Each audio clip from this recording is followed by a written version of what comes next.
It was such a small thing, insignificant in the grand scheme of it all. It was hardly worth any focus or attention. Enough about me though, the bullet was small too, in a different sense I guess. To be honest, I didn't even feel it when it first tore through my chest.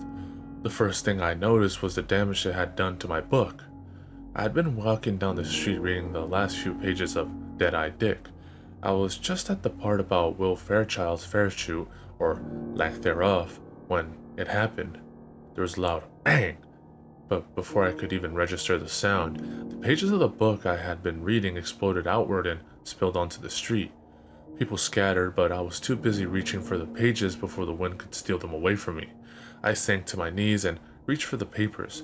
For some reason, I couldn't breathe. At first, I thought it was a car backfiring, but when I looked up, I saw the gun withdrawing into the SUV that was speeding away. It wasn't until I looked down and saw the hole in my chest that I connected all the dots. I had been shot. The last thought that went through my head was, the book. How did it end? As far as last thoughts go, it was a bit lackluster. I hadn't really thought profoundly on what my last thought should have been, but I was hoping for something a little bit more poignant to come forward in that moment. I collapsed onto my face and was dead within seconds. So it goes. My story should have ended there, out on the pavement with blood spilling out of me, but it didn't.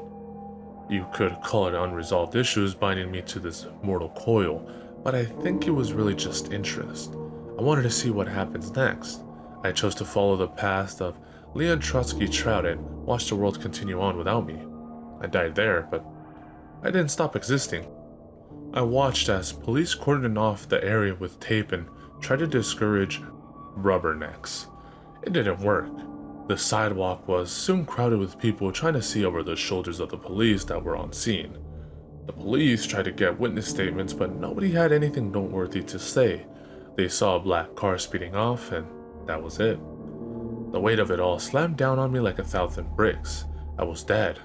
I lingered there for a few hours trying to make sense of it all, but I couldn't piece it together. How did this happen? How could this happen? I had so much I wanted to do, so much I needed to do. I had a family. I broke down only a few feet away from my body. It was then while I was crying that I shifted. One moment I was lying on the street, curled up in the fetal position, and the next moment, I was in my house. I don't know how much time had passed. I assumed a couple of days judging by the house's appearance. It looked disheveled. Dust had begun to form and the counters were cluttered. I began to look for my parents, wondering if there was some way I could communicate with them. I spent a few weeks with them. I kept hoping that they would come to some form of acceptance about my death or at least move on. They didn't. I screamed at them, begged for them to hear me, supplicated to God for some reprieve. Nothing. I could only watch them as they attempted to cope with the loss of their only son. My dad, who was always such a quiet man, was now belligerent. The smallest things seemed to set him off. A call during dinner, stupid plot twists on a television show, even something as small as stubbing his toe on the coffee table resulted in a violent outburst. He shouted, spat, and swore. He was so angry at everything, at the world, at himself. There was nothing left of him except a seething mass of anger at the injustice of the world.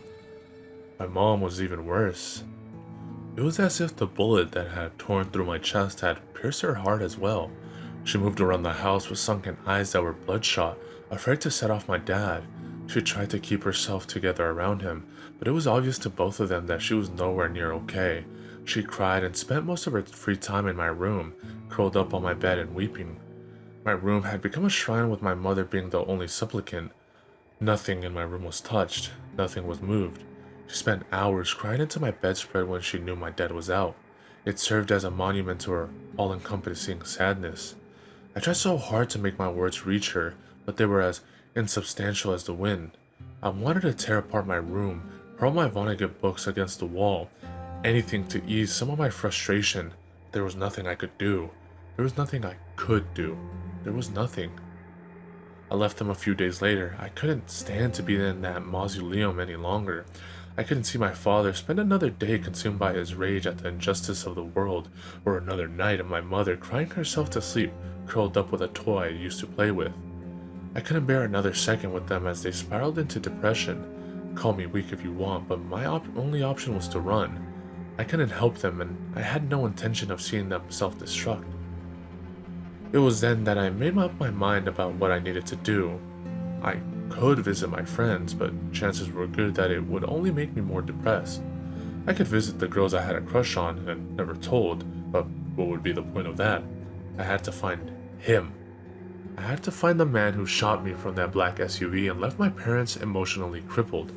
At the time, I didn't know what my intentions were, but now that I knew what I wanted to happen all along, I wanted justice. I wanted retribution. It didn't take too long to find him. I don't know if it was some bond we shared or just dumb luck. I mused to myself that Vonnegut must have been right when he proposed the Baconist idea of Carras in his book Cat's Cradle. This man and I were intrinsically linked. As soon as I saw him, I knew that I would be with him until the day he died. He looked nothing like I imagined. If anything, he was younger than I was. He looked like he wasn't a day over 16. He even had acne, for God's sake. He was thin and lived in an apartment complex with his mother. She was a single mom, so she spent most of her time at work, giving him free reign of their tiny apartment. He spent most of his time in his room listening to rap. I spent most of the day watching him in confusion. How could this teenager have killed me? For what reasons did he have to pull the trigger? I spent my first week there following him everywhere and watching him, waiting to see some form of remorse or regret for his actions. He gave no indication that my death had impacted him in any way. He hung out with his friends, who looked like a bunch of suburban teenagers playing at being gangsters. There was one interaction that has been burned into my memory. He had a friend over and they were both in his room, crowded around his window, taking turns passing a joint back and forth, which each inhalation both erupted in a flurry of coughs, betraying their obvious attempts to master inexperience. When they were both sufficiently stoned, his friend stared it in on him about the drive-by. How did it feel to pull the trigger? Come on, N-word. A statement made awkward considering that they were both lily white. It was just a twitch of the finger, nothing more. But you could get caught. I mean, you killed, my murderer interrupted. Cops ain't gonna do shit. It's just another drive-by, just another typical Sunday. As for the punk I capped, his dumbass was in the wrong place at the wrong time. It was all part of the initiation, right? Now the others will know we're serious. That was the end of it. They tried their best to air the pot smell out of the room, but the words he spoke hung around me like a malicious miasma. His words echoed around in my brain, beating and tearing into me. I made myself a promise as I stood watching them joke and laugh. I would return the favor. I would drill my words into him like a bullet through his chest. Every night as he lay in bed, I glided up to his sleeping form, bent down, and whispered in his ear. I whispered of the horrible fate that awaited him. I murmured my murderous machinations to him throughout the night. I intimidated my intentions of what I was going to do to him once he died and entered my plane of existence. I was going to tear him apart limb from limb and piece by piece. I was going to turn his laughter life into hell because I couldn't impact him in this life. I whispered throughout the night to his sleeping form. Much like my previous attempts at communication, it failed. He gave no indication of having heard me, but that didn't stop me from doing it. It was a cruel compulsion. It gave me a reason to exist. I spent the day haunting him and thinking of wretched words to whisper to him at night. The change was almost imperceptible at first. I had been whispering his sins into his ears for a week now, and I was just about ready to give up and resign myself to the fate when it happened. On the 8th night, my killer rolled over in his sleep and I heard the faintest sound. It sounded like a whimper, some pain response to my tireless labors. That one action, that small sound caused me to redouble my efforts. Was I able to reach him somehow? I had managed to intimate a message to someone. I was ecstatic. Maybe with time I could learn to control this gift. I had to keep talking to him. I had to keep tormenting him. The thought would never cross my mind to return to my parents and attempt some form of reconciliation or help them move on. I was too busy with the man who had put me in this position. I think that's my greatest regret in all of this. I had an opportunity to try and help my parents move on, but instead I chose to torment my killer. As time went on, he began to sleep more fitfully. He would toss and turn as my words echoed unheard in his ears. He began eating less and less. He would pick at his food, enough to trick his mother into believing that he was eating. He began to grow thin. Still, I whispered my midnight maledictions to him. He stopped hanging out with his wannabe gangster friends. He became withdrawn and stopped speaking to people as he grew more and more morose. Still, I whispered my curses and invectives. He would sneak off at times during the day, wiping away tears. At night, he would break down, crying into his pillow in an attempt to smother the sound. Still, I whispered. He wasn't the only one that was beginning to crumble away. My metamorphosis began as something almost imperceptible. It started with my skin beginning to crack.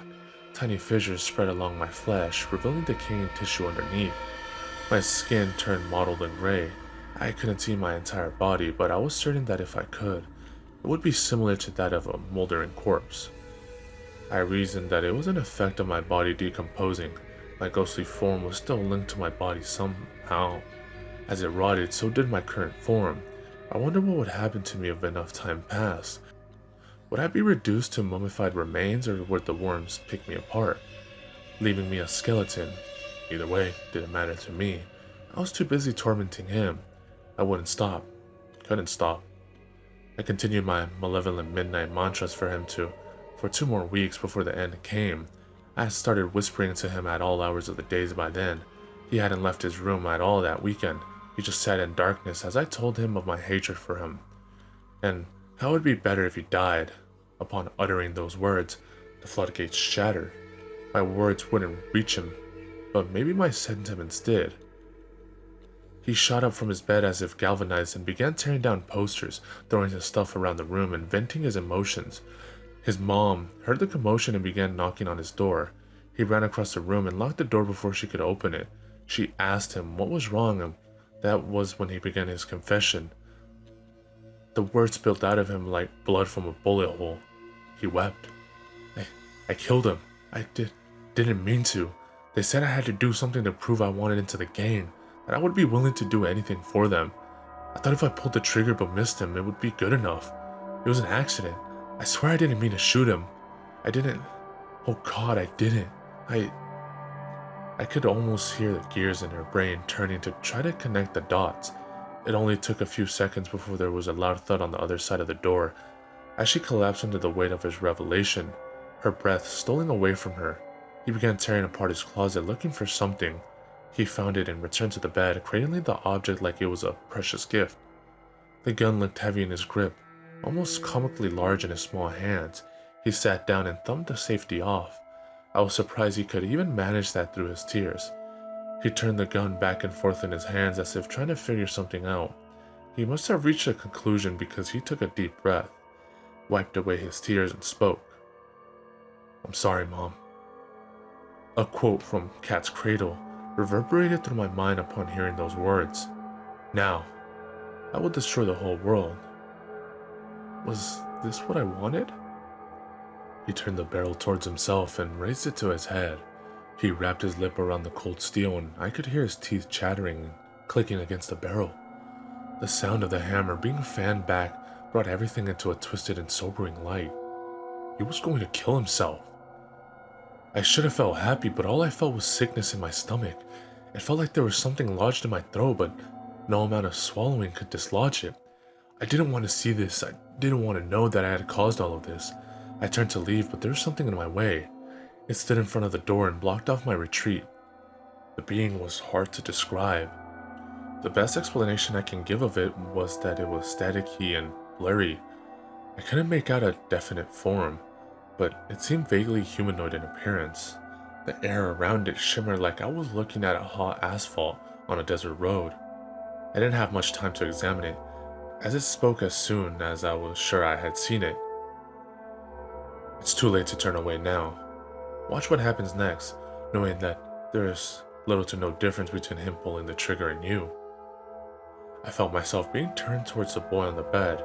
I didn't see the entity move, but I felt it exerting its influence over me. I couldn't turn away. I watched as he struggled to breathe around the gun in his mouth. His mother's wailing drowned out his whimpering. He closed his eyes and I knew what was coming next. I couldn't turn away. I couldn't shut my eyes. He squeezed the trigger. I stood over his body. He was pitched back over his bed. There was a small drivel of blood coming from the wound.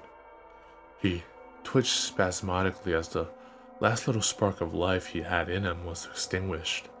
I heard his mother ramming the door in an attempt to break through and reach him. It was too late for him. He was gone. It was too late for me as well.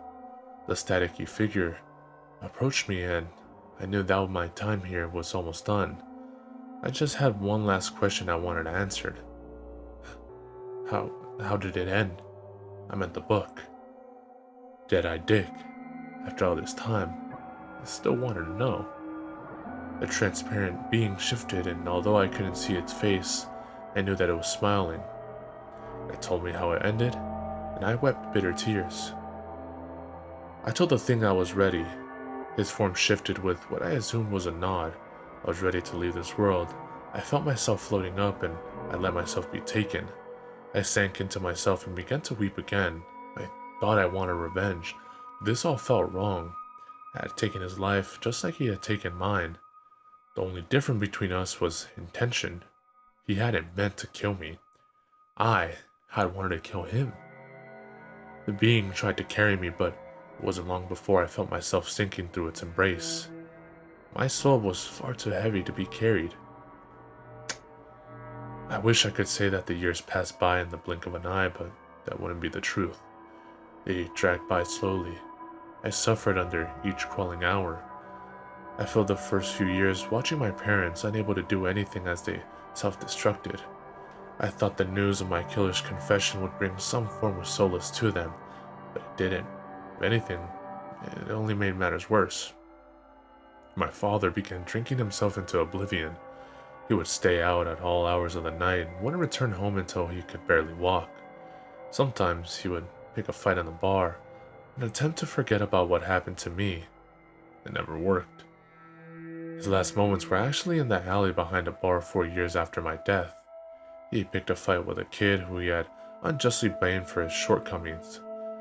The man laid him out in the alley with a single punch and left him there. As he was face first on the concrete, he drowned in his own sick. My mother's end was no better. The news of my father's death was too much for her. She survived a few months after his death, but her heart wasn't in it. She swallowed a bottle of pain medication left over from an old surgery. She spent her last moments on my bed, waiting to overdose with an old sweater I used to wear across her lap. As the end approached, she reached out as if she could see me standing only a few feet away from her. She couldn't. If she did, she would have cried out in terror. I had deteriorated so much by that point that I wasn't even recognizable. My stomach had become tumescent and my flesh began weeping a milky substance. My eyes have completely withered in my head, but I can still see. My skin has become leathery and cracked, but I can still feel. The worst part of it all is that I know I'm stuck here. The afterlife has been barred to me. I'm trapped here, left to watch the world that I no longer care about.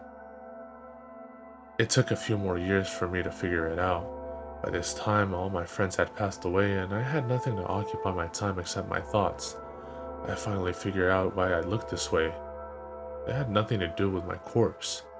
My appearance was directly impacted by my interaction with the boy who killed me. It wasn't due to my body decomposing, it was my soul rotting. You want to know something? We are still in the Dark Ages. The Dark Ages, they haven't ended yet. Kurt Vonnegut, last line of Dead-Eyed Dick.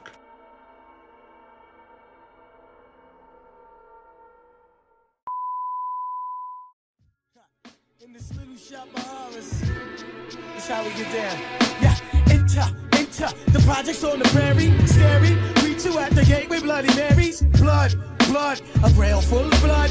Back to the cemetery, get more blood. Standing on the grave, drinking blood, smoking bones. We seen a crew of ghouls running by with stolen tombstones. With hell's angels on the chase, they lust to bust a black skull. Want you embrace, they tie you up in chains and they stomp on your face. They go to purgatory and they beat the fucking case. I look around, man.